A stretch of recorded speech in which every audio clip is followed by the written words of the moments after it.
नमस्कार, शाम के ठीक 5 बज चुके हैं। आप देख रहे हैं आपका अपना चैनल न्यूज इंडिया 24/7 और मैं हूं आपके साथ प्रीति चौहान। दिल्ली में शराब नीति पर सियासत जारी है। केजरीवाल सरकार और बीजेपी के बीच घमासान जारी है और साथ ही वजह ये बताई जा रही है कि नई शराब की जो नीति है, जो पॉलिसी है, उसको लेकर के ये पूरा का पूरा घमासान अब केंद्र वर्सेस दिल्ली सरकार हो चुकी है।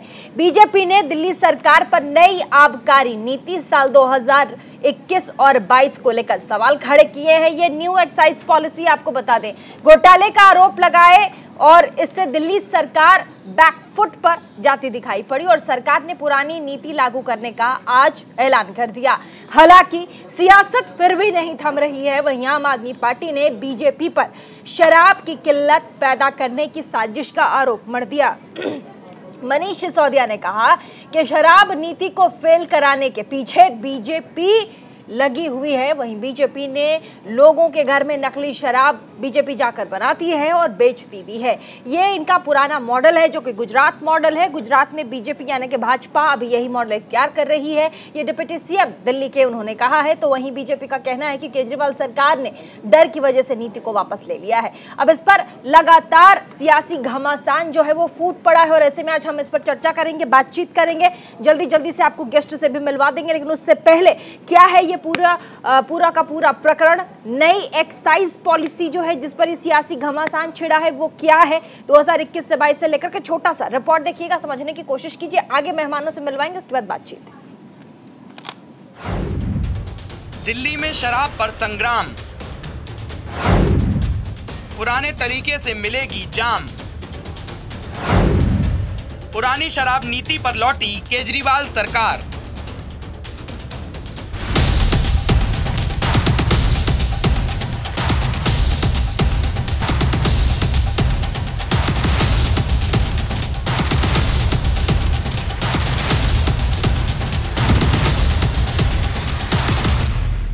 जो नई पॉलिसी है उसको बंद करके सरकारी दुकानें खोलने के आदेश हमने दिए हैं।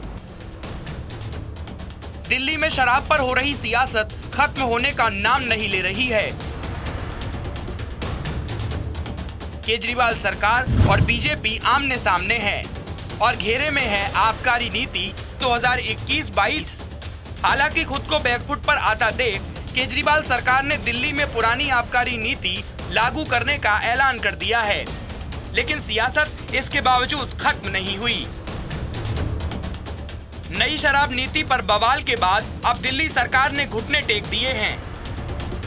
अब राजधानी में पुरानी शराब नीति लागू होगी। दरअसल दिल्ली में लागू की गई नई शराब नीति पर जारी घमासान को लेकर आबकारी विभाग के मंत्री और डिप्टी सीएम मनीष सिसोदिया ने प्रेस कॉन्फ्रेंस की, जिसमें डिप्टी सीएम ने ऐलान किया कि पुरानी आबकारी नीति 1 अगस्त से लागू होगी। हमने तय किया कि फिलहाल जो नई पॉलिसी है उसको बंद करके सरकारी दुकानें खोलने के आदेश हमने दिए हैं, क्योंकि इन्होंने दुकानदारों को डरा रखा है, इन्होंने अफसरों को डरा रखा है।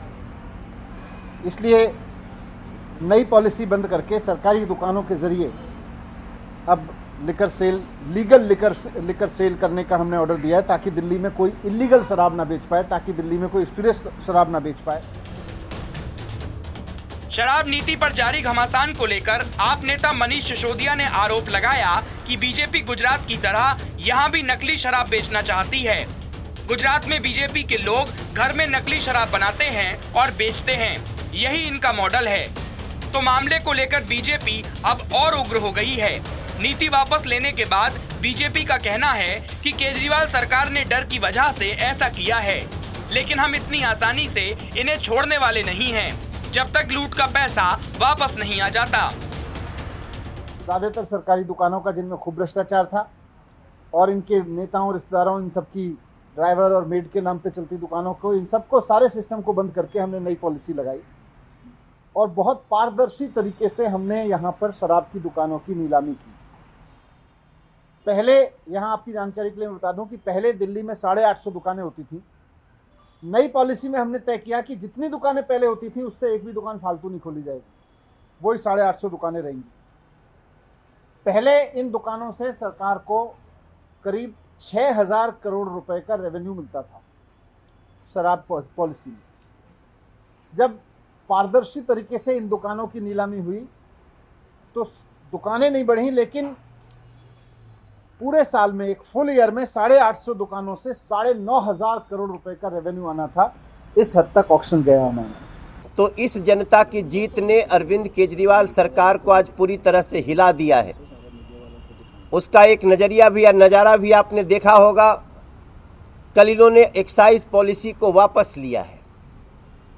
मैं बार बार बोल रहा हूं, कल भी बोल रहा हूं, ये सिर्फ जेल जाने का डर है अरविंद केजरीवाल एंड गैंग को।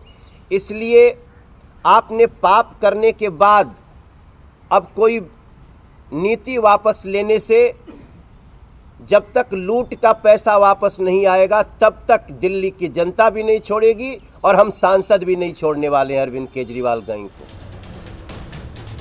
दिल्ली सरकार ने नई आबकारी नीति पिछले साल लागू की थी, जिसे अब वापस ले लिया गया है।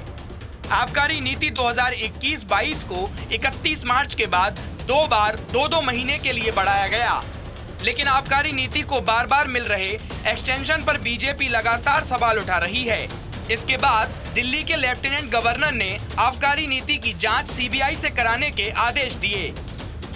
सीबीआई जांच की जद में आते ही दिल्ली की केजरीवाल सरकार ने इस पर 31 जुलाई को विराम लगाने का ऐलान कर दिया। लेकिन विराम नहीं लगेगा तो सियासत पर, क्योंकि सवालों के घेरे में दोनों पार्टियां हैं। Bureau report, news India.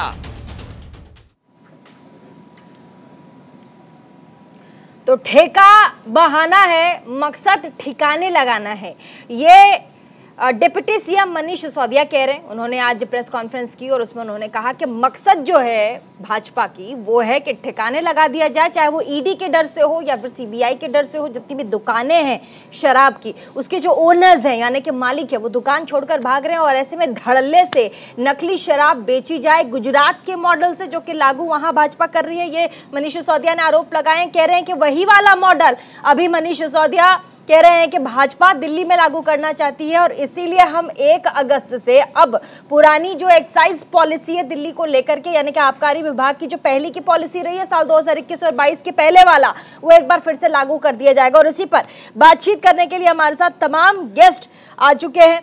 Umesh Sehgal हैं, पूर्व चीफ सेक्रेटरी हैं दिल्ली के, आपका बहुत बहुत स्वागत है न्यूज इंडिया 24/7 पे सर। कपिल सिंह यादव प्रवक्ता कांग्रेस के हैं, आलोक वत्स जी थोड़ी ही देर में हमारे साथ जुड़ जाएंगे, बीजेपी के नेता हैं। फजल अहमद राजनीतिक विश्लेषक है, हमारे साथ जुड़ चुके हैं, स्टूडियो में मौजूद है। राकेश सिंह राजनीतिक विश्लेषक है, हमारे साथ स्टूडियो में मौजूद हैं। और तमाम गेस्टों से हमने आपका तारुफ करवा दिया। 2 मिनट में बीजेपी के प्रवक्ता भी हमारे साथ जुड़ जाएंगे, आलोक वत्स जी। और आगे बढ़ाते हैं अपने काफिलों को, बातचीत करेंगे। उमेश सहगल पूर्व चीफ सेक्रेटरी दिल्ली के हमारे साथ जुड़ चुके हैं। सर, जिस तरीके से डिप्टी सीएम लगा रहे हैं आरोप, कह रहे हैं कि सीबीआई का डर और ईडी का डर, जितने भी शराब की दुकानें दिल्ली में हैं उनको डराया धमकाया जा रहा है सीबीआई और ईडी के डर से। जितने भी शराब के दुकानों के ओनर्स हैं वो भाग रहे हैं और ऐसे में धड़ल्ले से बिक्री हो, जो जहरीली शराब है, पुरानी शराब है, उसकी ब्लैक से उसको बेचा जाए, इसके लिए तमाम ये किया जा रहा है। इसीलिए हम नहीं चाहते तो पुरानी जो शराब की नीति एक बार फिर से लागू करेंगे और 1 तारीख से ये लागू की जाएगी। कहां तक जायज है सर ये?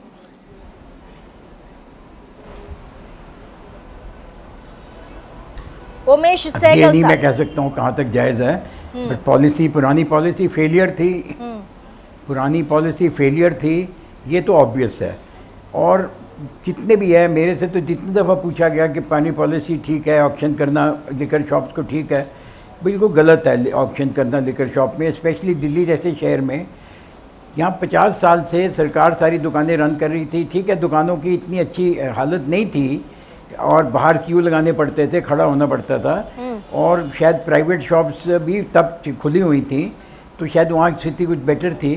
बट पॉइंट ये था कि कम से कम शराब लोगों को मिल रही थी और एक रीज़नेबल रेट पे मिल रही थी। अब तो ये हुआ कि शुरू में तो होड़ मच गई कि सस्ती शराब दी जाए, एक शराब के साथ बोतल के साथ 1 बोतल फ्री दी जाए। अब आप जब इस चीज़ को कमर्शलाइज कर देंगे तो आप कैसे किसी को ब्लेम कर सकते हैं? जिसने करोड़ों रुपए का ऑप्शन से खरीदा है वो तो चाहता है कि मेरा आउट प्रॉफिट बढ़े। अब दर्जनों उनके अगेंस्ट एलिगेशंस हैं कि आपने ब्लैक मनी को वाइट कर रहे हैं, फलां कर रहे हैं, ढींग कर रहे हैं, किसी का कुछ पता नहीं लगाया जा सकता, ये सब एलिगेशंस हैं। मगर अब गवर्नमेंट ने पॉलिसी गिव अप कर दी, बहुत अच्छा किया, बहुत अच्छी डिसीजन ली। अगर 1 साल और इसको चला देते और ज़्यादा गड़बड़ होना था। कम से कम आप पुरानी पॉलिसी वापस आएगी। अब ये सोच रहे हैं कि पुरानी पॉलिसी वापस लाना इतना आसान नहीं है जितना ये सोच रहे हैं। ज़्यादातर प्राइवेट दुकानों में सरकारी कंपनियां इसको रन कर रही थी। प्राइवेट दुकानें आपने सारी सरेंडर कर दी। अब प्राइवेट दुकानें आपने सरेंडर कर दी, उनको दोबारा लेना पड़ेगा। अब वो दोबारा आपको दें ना दें, किन टर्म्स में देंगे, इसका कुछ कह नहीं सकते हैं। तो आप ये समझिए कि 2-3 महीने दिल्ली में बुरा हाल होना है। सारी दुकानें बंद हो जाएंगी, नई दुकानें खुलेंगी नहीं और लोगों को पुरानी जो एक्साइज पॉलिसी है उसको लागू करने में टाइम लगेगा और दिल्ली का बुरा हाल होने वाला है। जिस तरीके से पुरानी शराब की नीति को इस वक्त दिल्ली सरकार एक बार फिर से लागू करने जा रही है। ठीक है, अगला सवाल फजील अहमद साहब हमारे साथ राजनीतिक विश्लेषक हैं। फजील साहब, क्या कहा जा रहा है, जैसे डिप्टी सीएम ने कहा कि दिल्ली में कोशिश की जा रही कि शराब की किल्लत पैदा कर दी जाए, जो कि भाजपा ऐसा सोच रही है और भाजपा अपने तरफ से कह रही है क्योंकि दिल्ली जो गवर्नमेंट है, जो दिल्ली गवर्नमेंट है वो अब सामने आ चुकी है, उसका जो चेहरा है वो सामने आ चुका है। मनोज तिवारी ने कहा है कि जेल जाने के डर से अरविंद केजरीवाल ने पुरानी जो आबकारी नीति थी उसको लागू कर दिया है। देखिए प्रीति जी, ये नीति जो है ना, राजनीति की नीति है, ये शराब नीति नहीं है। ये तो राजनीति करने के लिए, अभी मैं एक चैनल पे था तो वहाँ सवाल उठा कि 24 तक कौन टिकेगा। तो मैंने कहा कि भाई विद्या बालन ने एक फिल्म में कहा था कि हंटर खा सकती है हीरोइन बनने के लिए, तो उसने कहा कि मैं हीरोइन बनने के लिए हंटर खा सकती हूँ। तो इसी तरह से 2024 तक ईडी, सीबीआई और ये तमाम एजेंसियों का हंटर जो बर्दाश्त कर लेगा वो 24 तक टिकेगा, नहीं तो सबका हाल बुरा ही होने वाला है। इसलिए ये शराब वराब तो सब बहाना है। हमारे कहने का गुजरात में जिस तरह से ड्राई है, हम कह रहे बीजेपी पूरा शराबें बंद कर दीजिए दिल्ली की, टोटली शराब ड्राई कर दीजिए, दिल्ली को शराब मुक्त कर दीजिए। दिल्ली एक राजधानी है, यहाँ पे शराब बिकनी नहीं चाहिए। तो दिल्ली राजधानी है, यहाँ शराब बिकनी ही नहीं चाहिए, ये आप कह रहे हैं। ठीक है, हमारे साथ भाजपा के नेता आलोक वत्स जी भी जुड़ चुके हैं। भाजपा के नेता हैं बीजेपी के आलोक वत्स जी, आपका बहुत बहुत स्वागत है न्यूज़ इंडिया 24/7 पे। मकसद आपका ठेकों को बंद कराना है या फिर ठिकाने लगाना है? ना हमारा मकसद ठेके को बंद कराना है और ना हमारा मकसद उनको ठिकाना लगाना है। जो गलत काम हुए हैं पैसे उगाही के लिए, जो स्टेट एक्सचेकर गवर्नमेंट का पैसा है जो सरकारी खाते में आनी चाहिए, उसका जो दुरुपयोग हुआ है, हम उसके ऊपर उंगली उठाए हैं और उसी के ऊपर हम पहले से भी संघर्षरत थे, आज भी संघर्षरत हैं। अगर सब चीज़ ठीक ही था, आबकारी नीति के तहत जो उन्होंने चेंजेस किए केजरीवाल सरकार जी ने, तो आज क्यों फिर मुंह की खानी पड़ी और क्यों उलट के उन्होंने इसको वापस पुरानी नीति को लागू कर दिया है? अगर सब कुछ ठीक ही था तो, क्योंकि वो जानते थे कि ये शिकंजा कसेगा तो वो जेल जाएंगे। उन्होंने 21 अक्टूबर 2021 को जो नोटिस जारी हुआ था, उसके बाद उन्होंने 14 जुलाई को 144.36 करोड़ रुपए की रिबेट दे दी। उसके बाद जो एयरपोर्ट पर लोग थे उनको इंपोर्ट में जब तक लाइसेंस नहीं आया था, उन्होंने वहाँ भी छूट कर दिया 50 रुपये पर पेटी। क्या हाल हुआ? दिल्ली में एक पर एक फ्री। अरे भाई, ये कैसे हो गया एक पर एक फ्री? एक पेटी पर एक पेटी फ्री। ये बहुत दिनों तक ये खेल चलता रहा। एक पर्टिकुलर कार्टेल को फायदा पहुंचाने के तहत इन्होंने ये सारा काम किया और उसमें जो मनी एक्सचेंज हुआ है, अभी उसकी तो तहकीकात होनी है और वो जब तहकीकात निकलेगी तो वेस्ट बंगाल के जैसा यहाँ भी आपको कपिल सिंह यादव हैं, प्रवक्ता हैं कांग्रेस के। कपिल साहब, क्या भ्रष्टाचार, नई जो पॉलिसी थी आबकारी विभाग की उसमें भ्रष्टाचार हो रहा था जिसके डर से पुरानी नीति को एक बार फिर से जो पॉलिसी उसको लागू किया गया, या फिर भाजपा कह रही है कि भ्रष्टाचार ये सरकार कर रही है और साथ ही जो आम आदमी पार्टी उसकी तरफ से कहा जा रहा है कि भाजपा करने के लिए ऐसा करवाया जा रहा है, ईडी और सीबीआई का जो डर है वो दिखाया जा रहा है? प्रीति जी, पहले आप ये समझिए कि सारा खेल शुरू कहां से हुआ। 2014 में जब केजरीवाल जी स्वराज बिल लाए, तब उन्होंने कहा था जो भी निर्णय होगा वो जनता के द्वारा होगा और जनता से पूछ के किया जाएगा। उसके बावजूद केजरीवाल जी शराब की दुकानों का लाइसेंस देते हैं। अब आप इसमें सबसे महत्वपूर्ण चीज समझिए कि शराब की दुकानों का लाइसेंस किस समय पे दिया गया, जब पूरा देश मौत से जूझ रहा था, जब पूरा देश ऑक्सीजन से जूझ रहा था, जब पूरा देश संघर्ष कर रहा था, जब डेल्टा कोविड वेव थी। उस दौरान 15/4/2021 को मनीष सिसोदिया जी एक कैबिनेट मीटिंग बुलाते हैं और शराब की नीति को लागू कर देते हैं। अब इसमें मैं आपको और इंटरेस्टिंग चीज बताता हूं, 144 करोड़ रुपए वेव ऑफ कर दिए जाते हैं। और यही नहीं, जब उन्हें बाद में पता लगता है कि उनकी कैबिनेट मीटिंग जो थी वो इनवैलिड थी, उसके बाद एक और मीटिंग बुलाई जाती है 14/7/2022 को, जिसका कोट होता है अर्जेंट मीटिंग का। और आप समझिए, अर्जेंट मीटिंग एलजी साहब को लिख के तब भेजी जाती है जब कोई वाकई में ही ऐसा इशू हो जो अर्जेंट हो। और वो इशू क्या था? शराब की नीति को लागू करने का। सुबह 9:32 पे कैबिनेट सेक्रेटरी एक नोट निकालते हैं कि 2 बजे मीटिंग होगी। और इंटरेस्टिंगली आप सुनिए, शाम को 5 बजे उस मीटिंग का नोट और एजेंडा एलजी साहब के पास पहुंचता है, जिसमें लिखा होता है अर्जेंट एंड डिसाइड। उस बाकायदा उसमें लिखा होता है कि convey to deliberate and decide upon a policy matter, and that was not at all urgent. इसके अलावा आप ये देखिए, 30 करोड़ रुपए एयरपोर्ट की 3 शराब की दुकानों के माफ कर दिए जाते हैं, ईएमडी वापस कर दी जाती है। जबकि rule 4811B of Delhi excise rules 2010 clearly stipulate कि जब फॉर्मेलिटी आपकी पूरी होगी तो ही शराब के लाइसेंस। भ्रष्टाचार कर रही थी इस नई एक्साइज पॉलिसी को लेकर आप ये कह रहे हैं 2021 और 22 की जो आबकारी नीति है, जी आप ये कह रहे हैं? बिल्कुल भ्रष्टाचार कर रही थी। नहीं तो ऐसी क्या इमरजेंसी थी जब देश ऑक्सीजन के लिए लड़ रहा था, आपको शराब की दुकानों का लाइसेंस दे रहा था?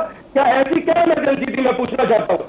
ठीक है, राकेश सिंह साहब, क्या गुजरात में जिस तरीके से धड़ल्ले से ड्राई स्टेट होने के बाद भी वहां पर जिस तरीके से शराब की बिक्री हो रही है, लगातार लोग मारे जा रहे हैं, आपने देखा होगा न्यूज चैनल्स में भी, न्यूज़पेपर्स में भी, लगातार अखबारों में खबरें छप रही है। ऐसे में मनीष सिसोदिया ने कहा है कि वही वाला मॉडल जो गुजरात वाला मॉडल है, जिस तरीके से वहां जहरीली शराब की बिक्री हो रही है, पाउचेज में बिक रही है शराब, वही वाला मॉडल अब सरकार यहाँ दिल्ली में लागू करना चाह रही है। इसीलिए किल्लत जो है शराब की दिल्ली में वो पैदा कर रही है। क्या कोई अपराधी अपराध करता है तो उसके खिलाफ कार्रवाई नहीं होती है?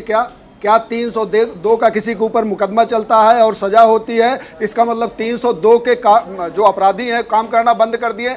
जो अपराधी काम करता है उसके खिलाफ कार्रवाई होती है। इस आधार पे ये नहीं कह सकते हैं कि आबकारी नीति वहाँ, क्योंकि वो पाउच में बिक रहा था, अपराधी और तस्कर उसको बेच रहे थे, इसलिए हम इसको लेके आए। अरे आपको जवाब देना होगा कि आप किस लिए आए थे। सवाल ये नहीं है, सवाल ये है कि आप जब आए थे दिल्ली की सरकार में तो किस लिए आए थे? आप पारदर्शिता के लिए आए थे, कानून के लिए आए थे, शिक्षा नीति के लिए आए थे। अरे आपको रिफॉर्म करना सबसे ज़्यादा जरूरी, शराब रिफॉर्म, ठेकों में रिफॉर्म करना जरूरी था। आपको ये भी जवाब, जो अभी कांग्रेस के प्रवक्ता ने कहा, वाजिब सवाल है। सवाल ये है कि जब आप सिलेंडर कह रहे थे कि हमारे पास ट्रक नहीं है, हमारे पास ऑक्सीजन के सिलेंडर नहीं है, जनता त्राहिमाम कर रही थी, तब आप आबकारी पॉलिसी नीति बदल रहे थे और नई नीति ला रहे थे। तो सवाल तो उठेगा, और ये भी सवाल उठेगा कि आप अभी तक कहाँ थे?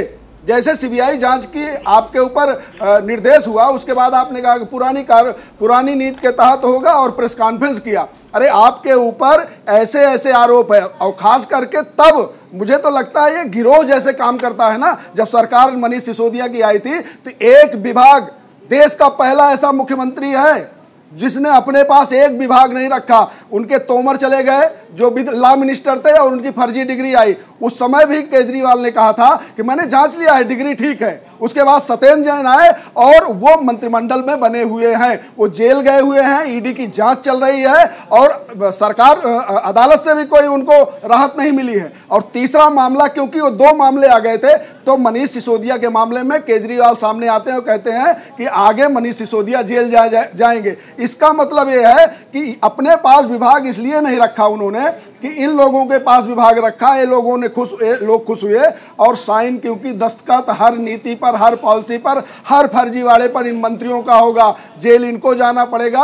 और इस नीति के तहत हमको लगता है एक भी विभाग केजरीवाल ने अपने पास नहीं रखा और एक एक करके जा रहे हैं और मंत्रिमंडल भी बने हुए। उनकी नैतिकता पर सवाल है, उनके ईमानदारी पर सवाल है। साहब, पूर्व चीफ सेक्रेटरी दिल्ली के, सर नई पॉलिसी अच्छी या फिर पुरानी वाली पॉलिसी ज्यादा अच्छी है दिल्ली के लिए? क्योंकि आप चीफ सेक्रेटरी दिल्ली के रहे हैं, ऐसे में दोनों पॉलिसीज को अगर हम देखें, पुरानी पॉलिसी और नई पॉलिसी रात के यानी कि सुबह के 3 बजे तक खुली रहती है, पब्स, बार्स, रेस्टोरेंट्स खुल सकते थे। पुराने वाली पॉलिसी में रात के 11 से 12 बजे तक ही पब्स खुले रहेंगे जिसमें आपको शराब परोसी जा सकती है, लेकिन नई वाली पॉलिसी में रात के 3 बजे तक आपको शराब दी जाएगी। तमाम ऐसे तरीके की चीज़ें, जैसे प्राइवेट एक छोटा सा आप कहीं पे छोटी दुकान में भी शराब बेच सकते थे, ये पुरानी पॉलिसी में थी। नई पॉलिसी में थी कि आपको एक बड़ा दुकान लेना पड़ेगा जिसको डिज़ाइन किया होना चाहिए और उसमें आप शराब बेच सकते हैं। तमाम तरीके की जो स्टेप्स थे वो बताए गए थे। ऐसे में दोनों नीति, दोनों पॉलिसीज में बेस्ट पॉलिसी कौन सी थी, नई वाली या पुरानी वाली सर?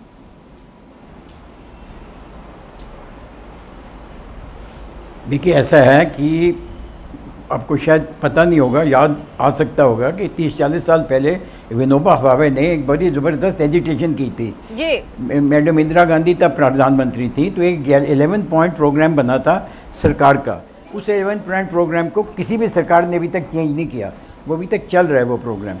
प्रोहिबिशन नहीं लाने कंट्री में। गांधी जी तो कहते थे अगर मैं डिक्टेटर बनूँगा एक दिन में प्रोहिबिशन ले आऊँगा। प्रोहिबिशन तो चलो नहीं लानी चाहिए, मगर उसमें 11 पॉइंट प्रोग्राम था जिसमें एक प्रोग्राम फॉलो। अब उस पूरा प्रोग्राम के मुताबिक आपने शराबबंदी कम से कम करनी थी, ज़्यादा से ज़्यादा नहीं करनी थी। और सिर्फ इनकम कमाने के लिए शराब बेची जा रही है, ये एक पॉलिसी नहीं हो सकती। ये कोई भी सरकार इस पॉलिसी को नहीं कर सकती, क्योंकि शराब और सिगरेट ये कोई ऐसी चीज़ें नहीं हैं जो हेल्थ के लिए बहुत अच्छी हों। अब सारे डॉक्टर्स कहते हैं, सारे मेडिकल वाले कह रहे हैं कि शराब और सिगरेट दोनों बंद की जानी चाहिए। ठीक है, सिगरेट को आप कंटिन्यू कर रहे हैं, फिर भी उसके ऊपर वार्निंग मैसेजेस लगे हुए हैं। शराब के ऊपर भी एडवर्टीजमेंट बैंड है, सारी चीज़ें हैं, और ये सारी चीज़ें एक नीति के मुताबिक चल रही थी। उसमें दिल्ली में एक ट्रेजेडी हुई थी, इसी टाइप की, जब गुजरात का रोना रो रही हैं, दिल्ली में यही चीज़ हुई थी, जिसके बाद ये हुआ था कि आप ये ऑक्शन का सिस्टम बंद करिए। पहले कंट्री लीकर की ऑक्शन होती थी, मगर जो MIMFL है वो बंद कर दिया था। नहीं तो ऑक्शन में कह रहे हैं डिप्टी सीएम कि हमारा तो प्रॉफिट हो रहा है जब से हमें। सर एक सेकंड, उमेश सर एक सेकंड मैं जानना चाहूंगी आपसे। अभी डिप्टी सीएम कह रहे हैं, सर एक सेकंड सर, डिप्टी सीएम कह रहे हैं कि हमारे पास पहले, यानी कि ये जो नया आबकारी नीति है, इससे पहले दिल्ली सरकार को ये शराब पॉलिसी से उनको 650 के आसपास की रेवेन्यू उनको मिलता था पूरी दिल्ली से। जब ये नया आबकारी नीति लागू किया गया, उसके पास उनके पास जो रेवेन्यू आनी शुरू हुई वो 950 करोड़ रुपए की रेवेन्यू थी। तो वो कह रहे हैं कि हमारी जो पॉलिसी थी इससे तो रेवेन्यू बढ़ रही है, इससे जो इंफ्रास्ट्रक्चर है वो बूस्ट हो रहा है, क्योंकि हमारी रेवेन्यू वहां से स्ट्रांग हो जाती है। पहले 650 करोड़ रुपए में सिमट जाती थी। तो ऐसे में मैं सिर्फ सिंपल सवाल आपसे पूछ रही हूँ सर, पुरानी पॉलिसी नई पॉलिसी को अगर हम देखें, दोनों में से कौन सी पॉलिसी दिल्ली के लिए सही थी? ठीक है, कपिल सिंह जी कुछ कहना चाह रहे हैं। दो चीजें हैं, कपिल सिंह जी कुछ कहना चाह रहे हैं। बेसिस पे शराब ज्यादा से ज्यादा इनकरेज की जाए, ये गलत है। ये आपकी कॉन्स्टिट्यूशन के मुताबिक, जो आपकी directive principles of state policy है उसके मुताबिक नहीं आता है। और अगर देखा जाए तो हमारे जितने भी नेता थे शुरू में फ्रीडम फाइटर में, वो सब शराब के अगेंस्ट थे। और अगर 50% लेडीज को देखा जाए इस कंट्री में, सारी शराब की इस टाइप की बिक्री के अगेंस्ट है, सिर्फ पैसा कमाने के लिए नहीं है। अगर पैसा वाकई ज्यादा आ रहा था तो इन्होंने क्यों नीति बंद की? छोटा सा कपिल जी, छोटा सा, उसके बाद कपिल जी जल्दी से क्या कह रहे थे आप? प्रीति जी मैं आपको बताना चाहूंगा ये क्यों कंपेयर करते हैं, क्योंकि शीला दीक्षित ने कभी भी सरकार का, कभी भी शराब की नीति को प्रोत्साहन नहीं किया, कभी भी उन्होंने शराब को प्रमोट नहीं करा। और जो नीति इनकी है, ये एक्सरसाइज क्यों बढ़ता है? जब आप एक बोतल के साथ एक बोतल फ्री पिलाएंगे या पेटी के साथ एक पेटी फ्री पिलाएंगे, शराब की बिक्री को अगर आप पुरानी तुलना से तुलना करके देखेंगे तो आपको नुकसान होगा। मतलब अगर पहले 100 बोतल शराब की बिकती थी तो आज 1000 बोतलें शराब की बिक रही है। और अगर बोतल के हिसाब से टैक्स लिया जाए तो एक्साइज का नुकसान है। यहां तक कि मैं आपको इस पर एक चीज और बताना चाहता हूं, जिस मामले में सिसोदिया जी जेल जाएंगे, under section 41 of Delhi excise act 2009 वो कहता है कि कोई भी शराब डिस्ट्रीब्यूटर शराब कंपनी अपना इश्तिहार नहीं लगा सकती, और जबकि दिल्ली में शराब वाले ने अपने इश्तिहार दिए और अपनी शराब का प्रमोशन किया, और केजरीवाल जी ने उसके खिलाफ ना तो कोई एक्शन लिया, ना कोई रिपोर्ट लिख के एक्साइज डिपार्टमेंट को भेजी। तो फिर आप कैसे कह सकते हैं कि शराब की बिक्री पहले के मुकाबले एक्साइज डिपार्टमेंट को ज्यादा मिली है? ये जो 144 करोड़ रुपए का नुकसान था, ये किसके कारण हुआ है? 30 करोड़ रुपए की जो एएमडी वापस करी गई है एयरपोर्ट की 3 दुकानों को, वो किस लिए करी गई है? मैं इस बात का जवाब चाहता हूं आपसे।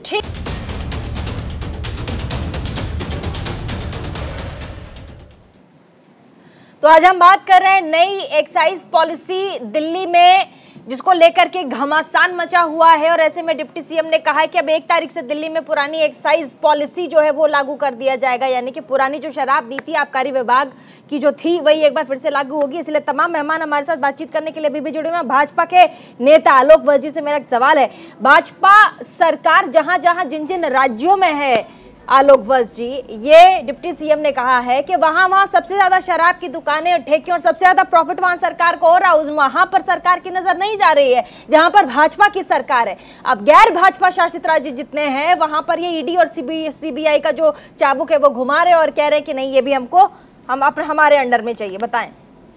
देखिए प्रीति जी, और दूसरी तरफ एलीट क्लास भी इसका विरोध कर रहा है कि 11 बजे से लेकर के 12 बजे तक आप सारे रेस्टोरेंट्स पब्स में शराब सर्व होनी बंद हो जाएगी, पुरानी जो नीति है उसके हिसाब से। देखिए प्रीति जी, हमारे हर स्टेट में नहीं है। जेडीयू के साथ बिहार में हमारी सरकार है, वहां पर पूर्ण शराबबंदी है। गुजरात में पूर्ण शराबबंदी है। तो गुजरात को लेकर तो डिस्प्यूट है ना आलोक जी, तो वो तो शराब धड़ल्ले से बिक रही है, वहाँ पे धड़ल्ले से शराब बिक रही है, नकली शराब। देखिए, जहाँ कहीं भी प्रोहिबिशन होगा वहाँ पे इस तरीके की चीजें होती रहती हैं, क्योंकि इनके जो माफियाज हैं ये चैन से बैठने वाले नहीं हैं। किनके माफिया? ये शराब के माफिया, ह्यूमन तस्करी के माफिया। आप कहीं प्रोस्टिट्यूशन रुकवा दीजिए, ये फिर भी नहीं रुकता है। जो ये देखने में आया है, जो सच्चाई है वो मैं बयान कर रहा हूँ। अगर मैं कह दूं कि नहीं जी जहाँ शराबबंदी वहाँ तो एक बोतल भी नहीं मिलेगी, तो ये गलत बयानी होगी। अच्छा, बिहार में भी आज की डेट में, तो बिहार में, अच्छा आलोक वत्स जी, क्या बिहार में एक सेकंड, क्या बिहार में आप एक सेकंड कपिल जी, एक सेकंड रुक जाइए, क्या एक सेकंड कपिल जी, क्या आलोक वत्स जी बिहार में पूर्ण शराबबंदी कर पाई है आपकी सरकार? मैं वही तो कह रहा था जिस पर आपने विफल क्यों दिया रही? कि बिहार में शराब अवेलेबल है, लेकिन at a much higher price. तो आप तो ये चीजें शराबबंदी के बाद भी वहाँ शराब बिक रही है, उसके बाद भी वहाँ कार्रवाई नहीं हो रही है। के माफियाज, अरे आप देखिए narcotics, come and face the truth, narcotics ban है पूरे वर्ल्ड में, और आए दिन पकड़े जाते हैं कि नहीं नारकोटिक्स, इंडिया में ही पकड़े जाते हैं। तो ये जो तंत्र है ये कहीं न कहीं इस तरीके से हावी रहता है। गृह राज्य सरकार, अरे गुजरात गृह राज्य है, वहाँ पर धड़ल्ले से बिक रही है। राकेश जी क्या कहेंगे आप? धड़ल्ले से नहीं बिकती है, खुलेआम नहीं बिकती है, अंडर हैंड कवर में बिकती है। अरे वहाँ तो अभी 30-35 आदमी जहरीली शराब पी के मर गए, अभी कितने लोग अस्पताल में हैं। हो सकता है बिहार में भी किसी दिन आप सुनिए कि 100 आदमी मर गया। ये हूज के कारण बिहार में और नहीं पड़ने वाले, और गुजरात में 15 साल 20 साल से आप ही सरकार में है। तो अब अगर वो माफिया पैदा किया तो आप ही ने पैदा किया। हमने क्यों पैदा किया भाई? अरे जहाँ ड्राई है पूरे हिंदुस्तान में एक बात बोल रहा हूँ, ड्रग स्मगलर है, क्या इसको हमने पैदा पूरे किया? देश में ये ऐसे लोग हैं जो इस कारोबार में लिप्त रहते हैं और वो जेल जाने से भी नहीं डरते हैं। ऐसे लोगों की तादाद बहुत है, पूरे वर्ल्ड में बहुत है, जो इस तरीके के नेफेरियस एक्टिविटी में इन्वॉल्व रहते हैं। अगर आप सच्चाई पे नहीं आना चाहते हैं, अच्छी बातें सुनना चाहते हैं, तो आप हमको दोषी ठहरा दीजिए और कहिए कि जी आपने वहाँ प्रोविजन लागू किया, आपने क्यों नहीं 100% फुल प्रूफ किया? फजील साहब जवाब दीजिए। हो ही नहीं सकता है। कुछ तो ऐसी चीजें हैं जो पूरे वर्ल्ड ओवर फुल प्रूफ नहीं किया। हो गया लोग जी, हो गया 2 मिनट सुन लीजिए। एक तो बहुत खुशी की बात है कि भाजपा और कांग्रेस आज पहली बार एक होकर बोल रही है, ये तो बहुत अच्छी बात है। बड़े अच्छे संकेत हैं देश की राजनीति के कि अब जो है ये झगड़ा खत्म हो जाए। प्रतिद्वंदिता का जो एक स्तर इतना नीचे स्तर पे गिर गया है। नहीं, कांग्रेस और भाजपा अगर मिल के काम करे तो बहुत अच्छा है। मैं तो आपकी ही बात कर रहा हूँ कि कांग्रेस और भाजपा अगर एक होके, अरे साहब शराब उत्तर प्रदेश में क्या सरकार बेचती है? शराब सरकारी दुकान में बिकता है, प्राइवेटाइज हो रहा है। पूरे देश में हर चीज प्राइवेटाइज हो रहा है। एयर इंडिया को आप बेच दिए, रेल को बेच दिए, एयरपोर्ट को बेच दीजिए, अरे एक ही आदमी को सारा ठेका दे दीजिए, तो क्या वो गलत नहीं है? उसकी भी जांच करेगा तो उसमें भी भ्रष्टाचार निकलेगा। लेकिन ये बात जो है कि सिर्फ दिल्ली में सरकारी दुकान में शराब बिकती है, अरे रुक जाइए लोग जी, रुक जाइए। अरे कांग्रेस के प्रवक्ता को बोली जरा धैर्य से सुन ले, परेशान हो गए थोड़ा सा बोल दिए तो। बहुत अच्छी बात है, आपके भी राजस्थान में आप जांच करवा लीजिए तो वहां भी शराब की आपको समस्या समझ में आ जाएगी, ऐसी बात नहीं है। लेकिन हमें खुशी है कि देश में अगर भाजपा और कांग्रेस इस मुद्दे पर एक हो जाए तो बहुत अच्छी बात है, बहुत अच्छी बात है। लेकिन कम से कम शराब के सवाल पे ही भाजपा कांग्रेस एक हो जाए तो बहुत अच्छी बात है। कहाँ कंपेयर कर रहे हैं आप? कहाँ राजा भोज? नहीं, देखिए हम तो एक नागरिक होने के नाते हम ये चाहते हैं कि देश में जो विद्वेष हो रहा है, जो राजनीति को लेकर आम आदमी पिसा जा रहा है, कम से कम भाजपा कांग्रेस एक होकर काम करे तो आम आदमी पर जो भार पड़ रहा है वो कम हो जाएगा। इसलिए मैं कह रहा हूँ उत्तर प्रदेश में शराब कैसे बिक रही है? आप बताइए ना हमको, महाराष्ट्र में शराब कैसे बिक रही है? आप गुजरात में शराब जहाँ बनती है वहाँ शराब मिल रही है, लोग मर रहे हैं। आप गलत कंपेयर कर रहे हैं।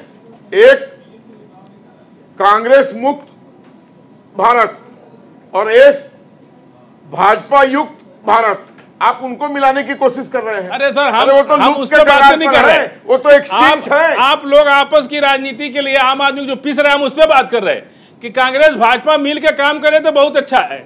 और देखिए दिखाई दे रहा है, कम से कम अरविंद केजरीवाल को धन्यवाद कि इतना दो धड़ा जो एक दूसरे का दुश्मन बना हुआ है, कम से कम वो लोग एक हो गए, ये तो बहुत अच्छी बात है।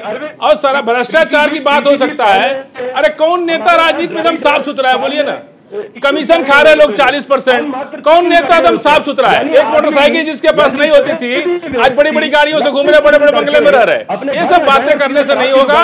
दूसरी बात यह है ईमानदारी, अरे रुक जाइए थोड़ा सा, अरे हमारे यहाँ कोई घोटाला नहीं हुआ अभी तक। हमारे यहाँ अभी तक कोई 8 वर्ष में एक भी घोटाला नहीं हुआ है। अरे जब अब नेक्स्ट सरकार आएगी तब न मालूम चलेगा।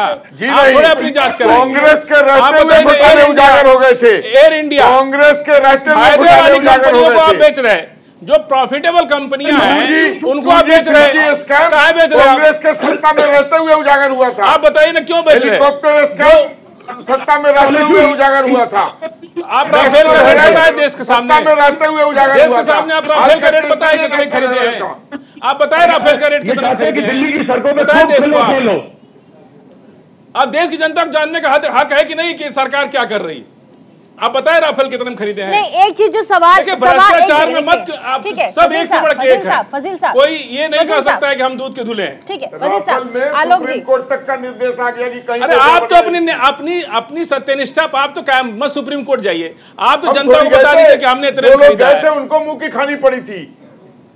अरे वो तो आपके साथ खड़े हो गए, कांग्रेस के लोग तो आपके साथ खड़े होकर बोल रहे हैं। राकेश जी, जैसे ही ये बात बाहर आई, मनीष सिसोदिया ने जैसे प्रेस कॉन्फ्रेंस की, उसके बाद जो एक वर्ग है जो एलीट क्लास है वो विरोध करने लग गया। वो कह रहा पुरानी आबकारी नीति आएगी तो उसके बाद फिर तो आप जो शराब परोसे जाते थे, एक सेकंड, 5 स्टार होटल में, बाद में पब में, रेस्टोरेंट्स में, नहीं 11 बजे से लेकर 12 बजे तक सर्व होंगे। उसके बाद फिर पिंक बूथ नाम की जो चीज 2021 और 22 में खोले गए, ये पूरी आबकारी नीति के तहत कि पिंक बूथ बनेगा, जो महिलाएं शराब का सेवन करती हैं वो वहां उस बूथ पे जाके शराब ले पाएंगी और खरीद पाएंगी, और वहां पर उनका अलग से पूरा एक मेंटेन रहेगा कि वहां पर वो अपने सुरक्षा के साथ आप सेवन करें और अपने घर जाएं। क्या ये सब नई नीति के तहत, जो पुरानी नीति है उसके तहत दिल्ली वासियों को मिलेगा? ये बताएं आप। प्रीति जी, ये बताइए कि शराब पीने वालों की इच्छा के अनुसार सरकार शराब नीति बनाएगी क्या?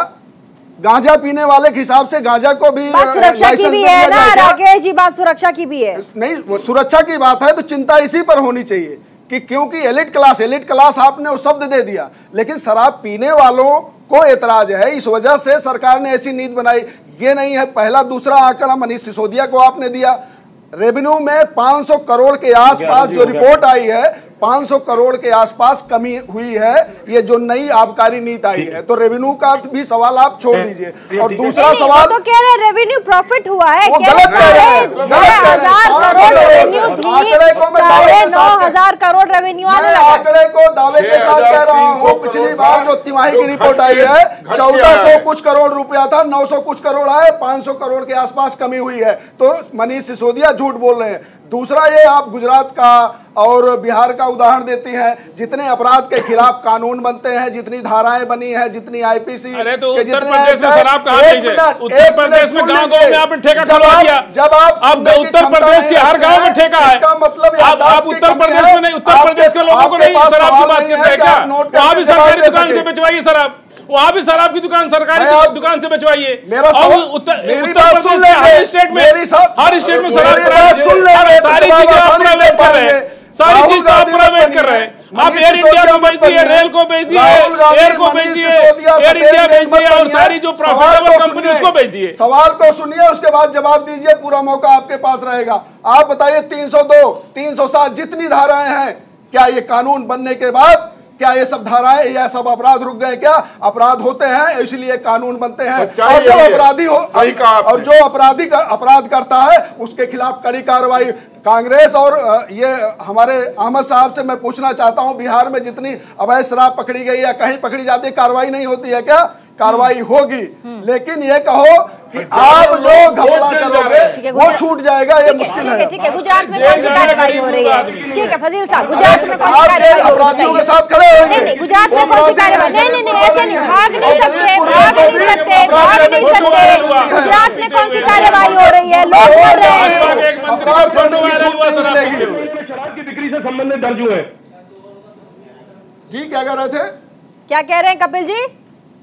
मैं कह रहा हूँ बिहार में पिछले 6 महीने में औसतन लगभग 2,662 मुकदमे दर्ज हुए शराब की बिक्री को लेकर। ये बात कर रहे हैं बिहार में शराब की कार्रवाई हुई है? नहीं, ये भी रिपोर्ट रख लीजिए, ये भी आंकड़े रख लीजिए ना, कितनी रिपोर्ट दर्ज हुई, कितने लोग जेल गए और कितने को सजा मिली है, ऐसा ही काम ये भी रिपोर्ट आप रख लीजिए। लेकिन आपके पास रिपोर्ट है तो कार्रवाई रिपोर्ट दर्ज किसने करवाई? किसने दर्ज करवाई? बिहार सरकार ने, बिहार प्रशासन ने। ये भी रिपोर्ट, दोनों तरफ की रिपोर्ट रखा गिरिए कपिल जी। दिल्ली जा रहे हैं जेल बिहार में। तो आप उन मुकदमों को बताइए जो नहीं, तकलीफ इस बात की है कि हेराल्ड में 5,000 करोड़ के गमन के मामले में पूछताछ हो रही है। पूरी कांग्रेस जो है वो सड़क पर उतर आती है और महंगाई की बात करते हैं। महंगाई पे कहाँ सो जाते हैं आप ये देखिए, जब राहुल गांधी से ईडी पूछताछ करेगी, सोनिया गांधी से पूछताछ करेगी, पूरी कांग्रेस सड़क पर होती है। राजशाही के तहत परिवार को बचाने के लिए आप तो सड़कों पर आंदोलन करते हैं, लेकिन महंगाई और बेरोजगारी पर आंदोलन करने के लिए आपके पास टाइम नहीं है। ईडी जब नेशनल हेराल्ड केस में यंग इंडिया में आपने गबन किया कंपनी बना के, तो वहां पर जो आप उसको दिखाया आपने कि Young India non profit organisation है, एक काम भी नहीं किया आपने, एक काम भी। केजरीवाल के साथ सरकार बना चुके हैं, आप तो जवाब नहीं दे सकते हैं। आप तकलीफ हो रही है, आपके ऊपर कितने आरोप लगाए केजरीवाल ने पूरे अन्ना आंदोलन में, लेकिन आपने सरकार बनाई है।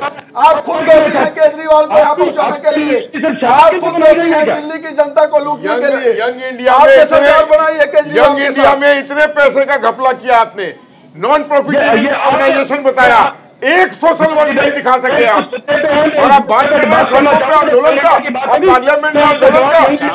घोटाला कॉमनवेल्थ भी बता दीजिए, दिल्ली एक्साइज पॉलिसी और कॉमनवेल्थ भी बता दीजिए।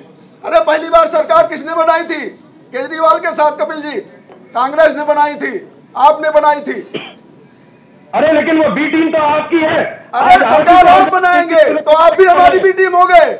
सरकार आप बनाएंगे, बी टीम हमारी है। हिंदुस्तान में जितने ऑपोजिशन है सब हमारी बी टीम है, ओवैसी हमारी बी टीम है, अब आप भी हमारी बी टीम है। अच्छा है, सब बी टीम हो जाए हमारे, तो कोई ऑपोजिशन ही ना मिले। अच्छी बात कर रहे हैं। जितनी अल्पसंख्यक उसमें उन्होंने उसी में ओवैसी जो कैंडिडेट उतार रहे थे, क्यों नहीं बिहार में सारी सीटों पर उन्होंने अपना कैंडिडेट उतारा? अरे बी टीम हमारी है, सरकार आप बनाएंगे। ठीक है फजील अहमद साहब, अधिकारियों को डराया धमकाया गया, ये कहना है डिप्टी सीएम का कि जो अधिकारी है, जो ऑफिसर्स दिल्ली के हैं, उनको डराया गया, धमकाया गया। ईडी का और सीबीआई के डर क्यों किया, यू टर्न क्यों किया? क्यों ये पुरानी तो नीति मैं लागू की? एक देखिए, निष्पक्ष होकर मैं एक बात कह रहा हूँ, राजनीतिक रूप से ये केजरीवाल का बहुत स्टैंड गलत है। वो बैकफुट पे आ गए, किन कारणों से आ गए वो तो खैर अब आपका प्रवक्ता होता है। जेल जाने के डर से। रुकिए ना सर, हम बोल रहे हैं तो जेल जाए नहीं जाए, इस देश में सरकार जिसकी रहती है वो विरोधियों को जेल भेजता ही है, इसमें कोई नई बात नहीं नहीं जाएंगे। राकेश जी ने ठीक कहा, जाएंगे सिसोदिया। विरोधियों को लोग जेल भेजते ही हैं, हर सरकार भेजती है, कोई नई बात थोड़े है। कांग्रेस की सरकार थी तब वो बहुत लोग जेल गए और हर सरकार जेल भेजती है। ये तो राजनीतिक हथकंडा होता है, ये टूल्स है गवर्नमेंट का। तो यही तो इसी बात की तो हम लोग लड़ाई लड़ रहे हैं कि पुलिस है, सीबीआई है, ईडी है, ये टूल्स है। इतने गर्व से कह रहे अभी ना जांच हुई, ना चार्जशीट सबमिट हुई और ना और आप जेल भेज रहे सबको। ऐसा मत कहिए। अरे सर अभी जांच हुई नहीं प्रीति जी, अभी जांच हुई नहीं और बीजेपी ने चार्जशीट सबमिट कर दी। सारे लोग खुल के बोल रहे हैं अरे अभी कोई जांच नहीं हुई, कोई चार्जशीट सबमिट नहीं हुई और आप लोग इतना बोल रहे हैं कि और राहुल गांधी और कांग्रेस ये दूध के दूल्हे हैं। सब कुछ टूल्स है, सारी व्यवस्था जो है ध्वस्त हो चुकी है। तो खुल के आज अपने टीवी पे सबके सामने बोली।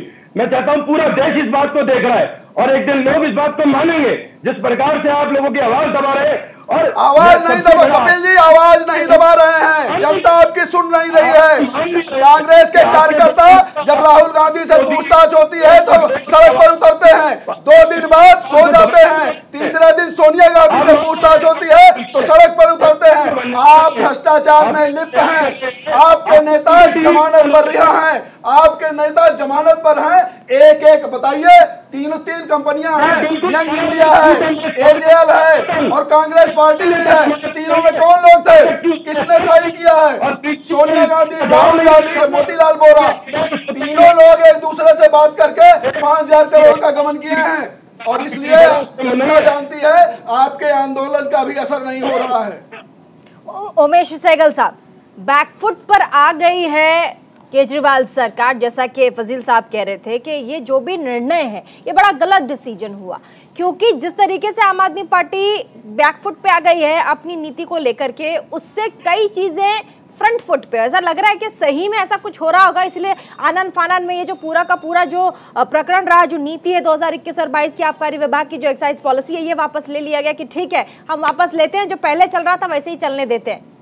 अगर मन में कुछ नहीं था तो ये वापस लेने की जरूरत भी तो नहीं थी, वो भी इतनी तत्परता से। सहगल साहब, सीबीआई का डर आने के पहले। सर आपको मेरी आवाज आ रही है सहगल साहब? आपका बिल्कुल करेक्ट है।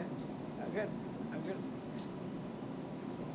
आ रही है आपकी आवाज, आपको मेरी आ रही है? जी आ रही है, बताइए।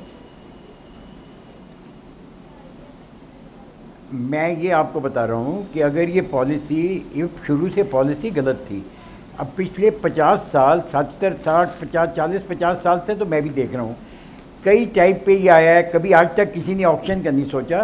कंट्री लीकर को ज़रूर ऑक्शन करते हैं, उसका भी एक ही टाइप की क्योंकि शराब होती है वो, इसलिए उसको ऑक्शन करना पॉसिबल है। ये जो ऑक्शन करना है ना इसको, ये क्योंकि ऑक्शन का सिस्टम जो है ये 2G 3G 4B में तो चल जाता है, मगर ये शराब वैसी जो सेंसिटिव चीज़ें हैं वहाँ नहीं चला, क्योंकि आपने जितनी महंगी चीज़ ली उतनी आप महंगी बेचेंगे या इतनी ज़्यादा बेचने की कोशिश करेंगे।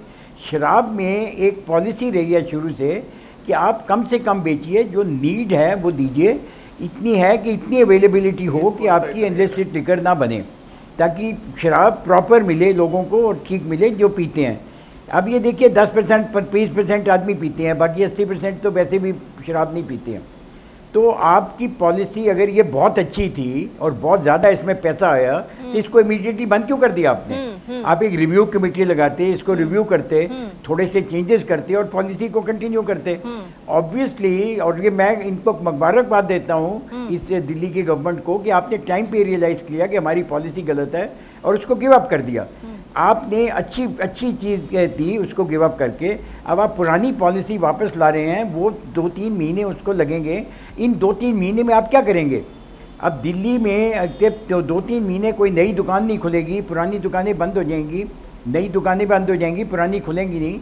तो आप ये इस समय इनको दिल्ली गवर्नमेंट को ये फिक्र करना चाहिए। और इतनी जल्दी डिसीजन लेना, आफ्टर ऑल ये सिर्फ CBI और ED की केस पे नहीं है। पॉइंट इज़ कि कई लोगों ने पॉइंट आउट किया कि इतनी इनकम नहीं आई, ये झूठे फिगर दिखाए गए हैं या नहीं है, या जो भी हैं, अगर एक इंक्वायरी बिठाते, एक प्रॉपरली उसको रिव्यू करते और नई पॉलिसी अगर इनको ठीक लगती है उसको कंटिन्यू करते, तो मैं इनको मुबारकबाद देता हूँ कि इन्होंने ये पॉलिसी ख़त्म की और पुरानी पॉलिसी वापस लाए हैं। अब केयरफुली सोच समझ के, आलोक वर्मा जी कुछ कहना चाह रहे हैं। आलोक वर्मा जी बीजेपी के नेता हैं हमारे साथ स्टूडियो में सर। ठीक है सर, ठीक है सर जी। मनीष सिसोदिया जी ने जो 2.5% कमीशन था लिकर कार्टेल का, हाँ, उसको बढ़ा के 12.5% किया।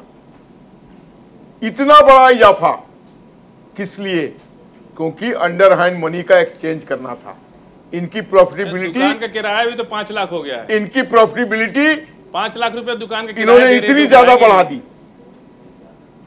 आपने देखा एक पर एक फ्री। आप सोचिए 3,000 का, अगर मान लीजिए एक एग्जांपल दे रहा हूं, 3,000 की पेटी पर 3,000 का पेटी फ्री, कितना प्रॉफिट मार्जिन था भाई। नहीं, सहगल सर से एक सवाल प्रीति जी मैं पूछना चाहता हूँ। काफी समय तक दिल्ली सरकार में महत्वपूर्ण पद पे रहे हैं कि ये कैसे संभव है कि जो आबकारी नीति आई और उस आबकारी नीति के तहत इसके पहले भी शराबें बिकती थी, मतलब एक पेटी, जैसे आलोक वर्मा जी कह रहे हैं एक पेटी पर एक पेटी फ्री, तो क्या वो नकली शराब हुआ करती थी? कैसे ऐसे हो सकता है? कितना प्रॉफिट मार्जिन कितना हो सकता है? अब्जॉर्ब कर रहे थे ये और फिर भी प्रॉफिट में थे। सहगल साहब, आपसे सवाल पूछा है राकेश सिंह जी ने, राजनीतिक विश्लेषक हैं। वो कह रहे हैं एक पे एक शराब फ्री मिलती थी दिल्ली में, उसके बाद भी बता रहे थे कि हमारा जो रेवेन्यू का मार्जिन है काफी हाई है। जहां 6,500 करोड़ रुपए की मार्जिन थी सालाना, वो अब 9,500 करोड़ रुपए की हो गई है। जो रेवेन्यू उन्होंने दिखाया, जो बताया, वो कह रहे हैं ये कैसे पॉसिबल, कैसे किया, ये कैलकुलेशन क्या थी?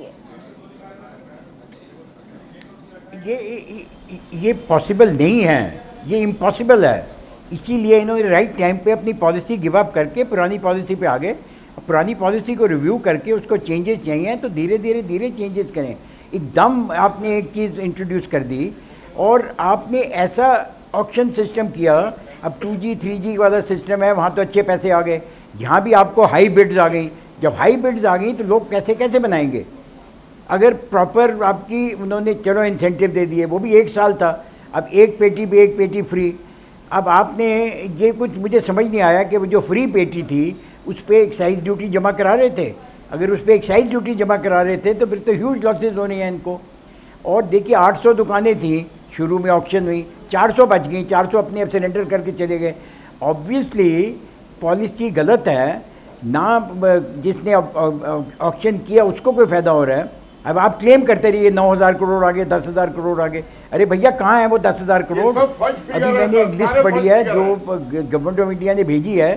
दिल्ली उन स्टेट्स में है जिनको की लोन डिफॉल्ट की प्रॉब्लम हो जाएगी। फजील अहमद साहब, मैं आपसे एक चीज समझना चाहूंगी। फजील साहब, जो आंकड़े दिखाए गए, बताए गए, रेवेन्यू का नाम लिया गया, कहा गया कि हमारे को इतना गुना प्रॉफिट हो रहा है, 6,500 करोड़ रुपए से लेकर के कहां 9,500 करोड़ रुपए के फिगर्स दिखाए गए। आनन फानन में ये नीति लागू की गई, कोरोना काल का समय था और ऐसे में अब तुरंत बैकफुट पे आ जाना, ये खुद आम आदमी पार्टी की जो सरकार है उस पर कई सवाल खड़े करता है। देखिए सहगल साहब जो बात कह रहे हैं, मैं बहुत हद तक उनकी बात से संतुष्ट हूँ। ये फिगर्स ना देश में सब फेक फिगर्स दिखाए जाते हैं, चाहे कोई भी सरकार हो। अभी आप किसी भी सरकार का उठाइएगा तो कागज पे कुछ और है और मीडिया में आके लोग कुछ और बोलते हैं। अब ये लोग बोलते हैं कि सब जितना काम हो रहा है सब PFI कर रहा है, लेकिन कागज में कुछ दिखता ही नहीं। तो ये सारे फैक्ट फिगर सब झूठ आकर के मीडिया में बोला जाता है, अंदर कुछ और होता है। अभी तो 1 साल हुआ भी नहीं, कोई ऑडिट नहीं हुआ, कुछ भी नहीं हुआ। तो जब तक कोई ऑडिट ना हो जाए, 1 साल जब पूरा होता है, ऑडिट होता है, उसमें इसको सही करे कि रिव्यू होता है कि भाई कम हुआ, ज़्यादा हुआ। ऑडिटर जो है उसको डिस्क्लोज करता, डिपार्टमेंट के हिसाब से CAG रिपोर्ट होती कि भाई ठीक है इतना रेवेन्यू हमारा लॉस हो गया। तो वो सब कुछ तो हुआ नहीं। अभी तो 4-6 महीने भी नहीं हुए इस पॉलिसी को आए हुए, और ये सब चीज़ें जो कि इतना प्रॉफिट हो गया, इतना एक पर एक फ्री दे रहे, कहाँ से प्रॉफिट हो जाएगा? सही कह रहे कि उसका एक्साइज जमा करा रहे कि नहीं जमा करा रहे, वो सब बातें हैं। लेकिन चीज़ें, कोई भी चीज़ आप नहीं ले आ रहे तो उसको कुछ दिन तक स्टैंड करना चाहिए था। मेरा ये कहना है कि अरविंद केजरीवाल का ये बैक फुट पे जाना, ये उनका गलत स्टेप है। बैक फुट पे जाना गलत था। छोटा सा बाइंड अप का समय, कपिल जी बहुत टाइम से हाथ उठा रहे। कपिल जी जल्दी से कपिल जी अपनी बात रखिए और हम समाप्त करेंगे। प्रीति जी, मैं आपके दर्शकों को बहुत ही साधारण ठीक है, प्रीति जी, मैं आपके दर्शकों को बहुत ही साधारण तरीके से समझाना चाहता हूँ कि ये जो जुमला था कि शराब की नीति में इतने 1000 करोड़ रुपए का हमें फायदा मिलेगा, ये निहायती एक जुमला था। आप किसी भी चीज को जब कंपेयर करते हैं तो 3 महीने से कंपेयर नहीं करते, उसको साल, 2 साल, 5 साल उसका रेवेन्यू का आएगा। और क्वांटिटी का खेल समझिए, मतलब एक आदमी एक किताब बेचता है 5 रुपए की, और उसमें सरकार को जाता है 1 रुपया। ठीक है, चलिए समय की पाबंदी बहुत बहुत शुक्रिया। तमाम मेहमान हमारे साथ जुड़े और बातचीत की। और ऐसे में अब पुरानी आबकारी जो नीति है वही दिल्ली में अब लागू होगी, और ऐसे में जो शराब की बिक्री है वो पुरानी जो नीति, जो पॉलिसी एक्साइज की है उसके हिसाब से बिकेगी। फिलहाल टाइम लगेगा। उमेश सहगल पूर्व चीफ सेक्रेटरी कह रहे थे अब 2-3 महीनों में पूरी चीजें सेटल होंगी। 2 महीने तक दिल्ली में क्या होगा, कैसे होगा, ये कोई बताए, जवाब दे। हालांकि आम आदमी पार्टी की तरफ से हमारे साथ अब आज कोई प्रवक्ता थे नहीं, क्योंकि कह दिया गया था कि भाई हमारी तरफ से कोई नहीं जाएगा, इसलिए बातचीत उनके तरफ से फिलहाल उनका जो वक्तव्य है, जो उनके तरफ से जो चीजें आनी थी वो आ नहीं पाई। लेकिन फिर भी हमने कोशिश की कि क्या कुछ चल रहा है, कैसे चीजें आनन फानन में ली जाती हैं, बैकफुट पे सरकार आ जाती है, वो हमने दिखाने की कोशिश की।